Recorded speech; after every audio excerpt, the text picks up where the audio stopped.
Bismillahirrahmanirrahim. Assalamu alaikum. My name is James Frankel. I'm going to be speaking to you a little bit about my experiences coming to Islam. I'm speaking to you now from Honolulu, Hawaii, and it is September 2011. I'm sorry, 2010. Getting ahead of us. I am a professor of comparative religion, and I teach classes in Islam also at the University of Hawaii at Manoa. And I've lived in Hawaii now for just over 2 years, and just entering my third year. And some brothers asked me if I could speak about my experiences, so hopefully, inshallah, I can do this today, and if this is helpful to anybody, may Allah give us all hidayah. As I said, I came to Hawaii 2 years ago. Before that, I lived in New York City. I was born and raised in New York City, born in 1969, and grew up in Manhattan, and part of the time in Brooklyn, another few years of my life. For the most part, had a very happy family life. My parents raised me not with any particular religion, but I think with basic set of moral values. Actually, by heritage, my background is Jewish, but I grew up in a very secular household, and there wasn't a lot of religious practice. The only connection I really had to any kind of traditional religion was from my father's side, my grandmother, my father's mother, who was a practicing Jew. And, it's from her that I learned a few things, Bible stories, stories of the prophets. And for a brief period, my parents actually attempted to send me to a Hebrew school to learn more, but I was not very comfortable there, and actually got kicked out for asking too many questions. So this is probably my character, and it has brought me, I should say, to where I am today. As a professor and as a Muslim, I continue to ask a lot of questions. So I grew up in this way, without any real religious foundation, and this continued through my life into my late teens, and I was actually at the age of 13. I had two experiences that are worth mentioning. One, I read the Communist Manifesto of Karl Marx and decided that I was a communist at age 13. I thought the values were sound, and I thought the philosophy was potentially beneficial to people. Also at that time, I suppose this might be one of the earliest exposures to Islam that I can remember. My best friend at that time was from Pakistan. I went to an international school, so I had friends from all over the world. I had a Pakistani friend who gave me a copy of the Quran and thought that it would be, he wanted me to read it. He said, "I don't want you to go to hell." And of course, at that time in my life, thoughts of hell or heaven were not really in my consciousness. And I think I took the book and put it on my shelf, and there it stayed for many years without being opened. A couple of years later, I think I became quite disillusioned as I learned more about the way that communism was actually practiced in many countries in the world. And so I gave up that philosophy as well. And it really wasn't until I entered university that I began to ask the questions that would lead me directly onto this path. I think as a child I was always thoughtful and always wondered about the meaning of life, and those basic questions of why we're here and where we're going, why we suffer. All of those things were always present in my mind even as a child. But as I got older and when I went to university, I focused a lot more on my studies until I had a particular experience. You remember the grandmother that I mentioned before? When I was in university, I was living in Washington, D.C., and I got a phone call from my cousin who was going to school in Maryland. And it was a surprise visit from my grandparents and my aunt and another cousin, and they took me out for dinner. And I spent the evening basically just talking to my grandmother. I told her about my plans to start studying Chinese, which I was doing at the time. I told her about my plans to move back to New York, to transfer to Columbia University. And it was almost as if I saw her and she was giving me her blessing on all of these various decisions that I was making in my life as a young adult. At the end of the evening, I was walking her to her car, and in the parking lot of this restaurant, she turned her ankle and she tripped. And I asked her, "Grandma, are you okay?" And she said, "Don't worry about me. Just worry about yourself." Okay, I thought. And then I continued to walk with her to the car. I opened the door. She got in. I kissed her goodnight. And I said, "Well, I guess the next time I'll see you will be for Thanksgiving when I come back to New York." And she said to me, "God willing."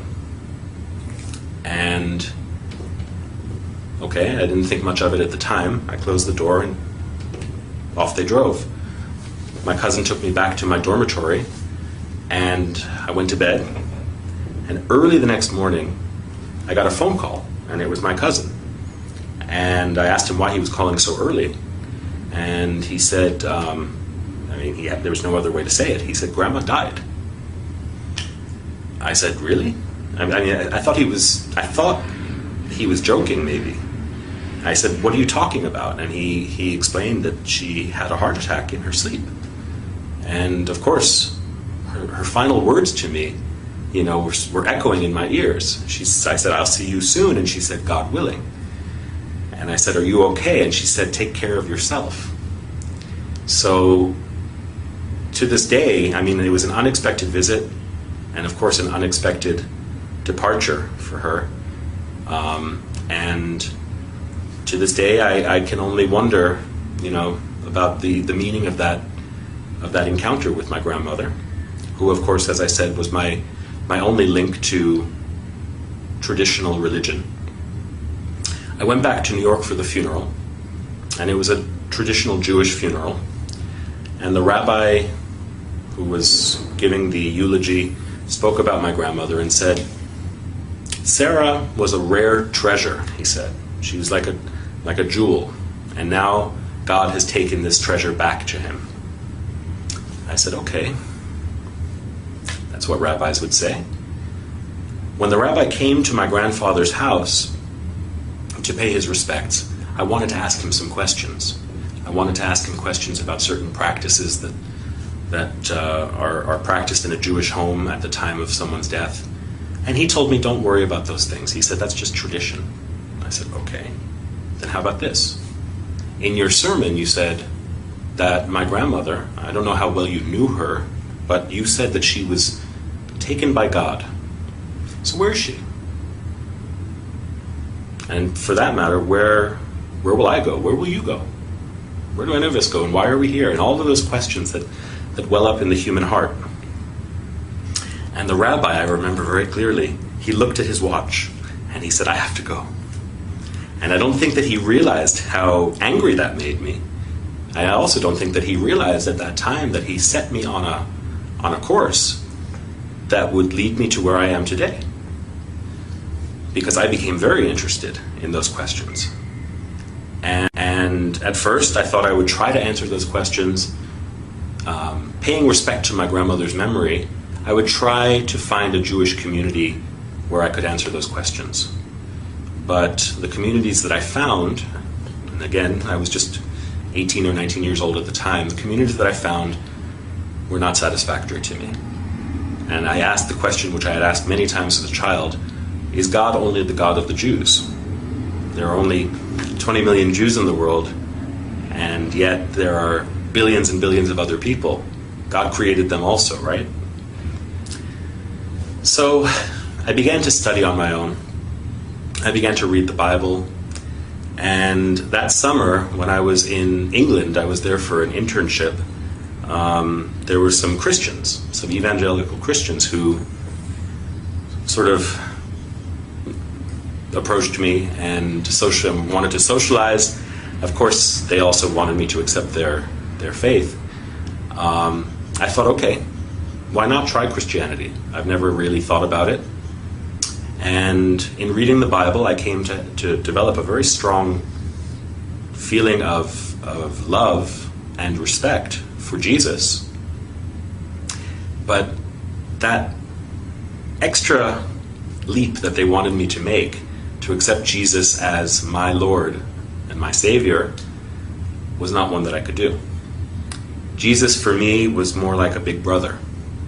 Jesus for me was more like a teacher. Jesus for me was a Jew. And I couldn't accept the claims that they were making about him. But as I said, I did develop a very strong feeling of affection towards him. I thought, okay, I'm not going to find any answers to my questions. On my own, I studied other things. I studied Eastern philosophies, Buddhism. I read the Upanishads. I studied Western philosophies, particularly Greek and Roman Stoic philosophy. But nothing really was answering the profound questions that I had. And one day, I was back in New York, just before I began my semester at my new school. And I was at Times Square, and this was back in the early 1990s. So Times Square was very different than it is today. It was much more seedy, kind of raw place. There were drug addicts and prostitutes, and there were all sorts of religious preachers. And I remember speaking to one guy. I always love to talk to people about religion, often as a skeptic. And there was one guy who was a Jew for Jesus. And he was telling me what he believed, and I had heard it before. To me, it was basically Christianity. And he asked me if I would pray with him. And I said, I'm sorry, I don't believe what you believe. He said, do you believe in God? And I said, I think I do. And he said, then pray with me. We'll just pray to God. And he put his hand on my shoulder, and closed his eyes, and he started speaking to the Father. And with his eyes closed, I started to look around at where I was, and I saw at the other corner these men with long black beards, white robes, jalabiya, white turbans. They were African or African American, but they looked like they had walked right off the pages of the Bible. They looked like Noah or Abraham or something like that. So I thought, well, I know you shouldn't judge a book by its cover, but why not? Why not talk to them? And I went over after the Jew for Jesus finished praying. I went over to them and I asked them what they were preaching. And they told me I probably wouldn't be interested in it. And I said, why not? And they said, well, because you're the devil. I said, really? I'm the devil. And they said, well, all white men are devils. And I said, if I'm the devil, let me just ask you this one question. If I am the devil, why am I so thirsty to know God? And they explained to me that even the devil believes in God. And I asked them, I said, where did you get this knowledge? I actually knew, I had written a paper in college about Malcolm X and the Nation of Islam. And so I understood that they were probably some derivative of that black nationalist movement. But I asked them what their source was for this claim of my satanic nature. And they gave me some verses from the Bible, Book of Daniel, I think. And I said, no. If I want the Bible, I can go down the street to the Jew for Jesus, or to some other Christian, what about your book? Don't you read the Quran? And they said yes. And so they gave me some verse to read from Surat Al-Kahf, and I took it home. I took home the paper that I wrote it on, and immediately I went up to my bookshelf where I had the Quran that was given to me about 6 years earlier by my friend Mansour. And I started reading. I looked for the passage that they had directed me to, and of course I read it, and there was no indication there that I was the devil or that any other white person was the devil. But since I started reading, I went to the beginning of the book, and I just began to read. And I read, and I read, and I read until I fell asleep with the book in my hands. And the next day, I read, and I read, and I read when I had some free time. And any time I had free time, between classes, when I was commuting to school on the New York City subway, I was just reading the Quran. And it moved me in a way that other books hadn't. Certainly in a way that the Bible didn't. The Quran's directness and the fact that the Lord of the worlds, right, the Creator, as the book describes the author, is speaking directly to you at times, very direct way, very intimately. It moved me in a way that I had not felt before, and I can't tell you where or when exactly. I know that there were times that I would read it, and sometimes I could feel tears in my eyes and running down my face. Sometimes I would read it and the hair on my arm would stand up, or on the back of my neck. And I can't pinpoint precisely the time or the place, but at some point I think that I had realized that I was reading the words of God. Well, around New Year's of that year, this is, I guess, about 1990, January of 1990, I was out with some friends from high school. We were having coffee, and we were just talking about what was going on in our lives. They asked me, what do you believe these days? Because they knew me when I was a communist, and they knew me when I went through many different phases as a young person. And they knew me as someone who didn't really believe in anything. So they asked me, and I said, well, I believe in God. And they said, really? What God? I said, there's only one God. And they said, where did you get this from? And I said, well, for me, it was from reading the Quran. And they said, so you've been reading the Quran, so you must believe that this is the message of God and Muhammad is the messenger of God. And I said, yeah, I guess so. So they said, okay, let me get this right.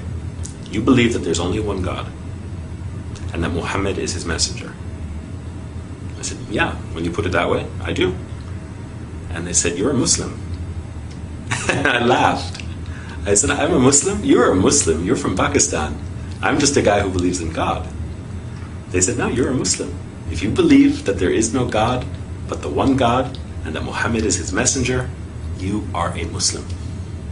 And I was in shock. For the next few days, had to think about what that meant.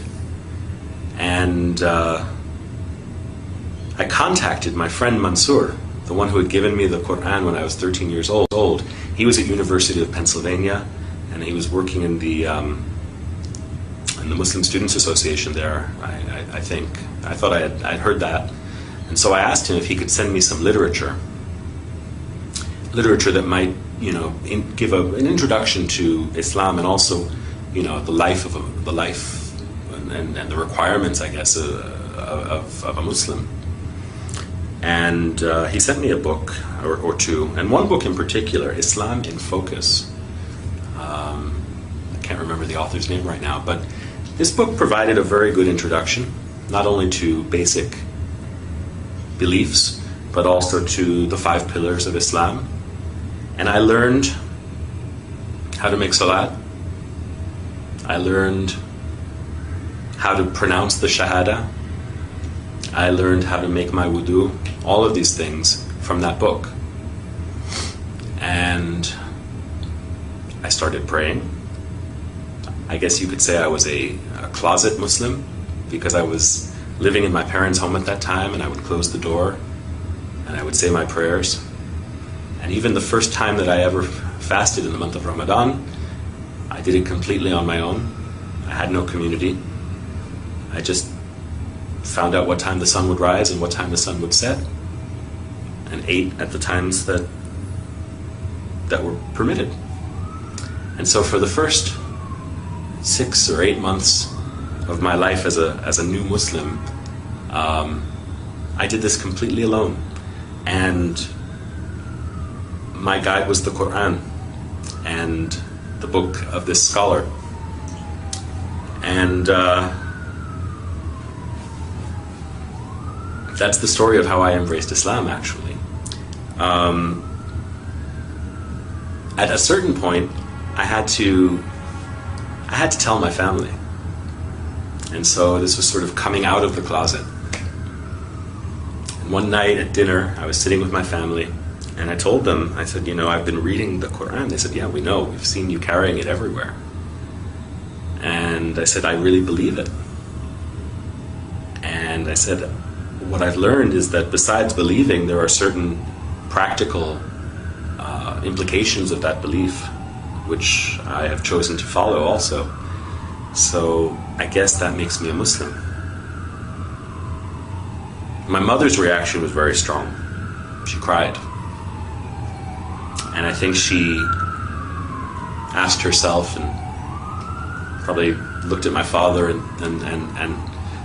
thought, where did we go wrong? How did this happen? I think my father's approach was much more relaxed. He probably thought to himself, well, my son was a communist when he was 13. He was, a skinhead when he was 16. He went through so many different phases, maybe this is just another phase. And I suppose both my mother and my father were onto something. I mean, this was a phase, but it wasn't just a passing phase, or so I thought, or hoped. And my mother must have realized that I was serious. But of course her reaction was one of fear and regret, which I suppose are understandable when one is ignorant and only has distorted perceptions based on misinformation or limited information. So there were great challenges in those first years trying to communicate with my parents. I have to say, alhamdulillah, they are very understanding, and they've been very patient, and we've come to a better understanding. At first I think my mother worried that I would turn into some kind of a monster. But I tried to reassure her that, since embracing Islam, I'm a better student. I think I'm a better son, And, it wasn't as though I was a bad person before Islam. Maybe for some people, setting foot on this path is necessary for them to be able to reform themselves. In my case, I thanked my parents, actually, for giving me the values that I was able to recognize when I came to Islam. And as I said, I wasn't a bad person, inshallah. Islam has made me, makes me, and will make me a better person.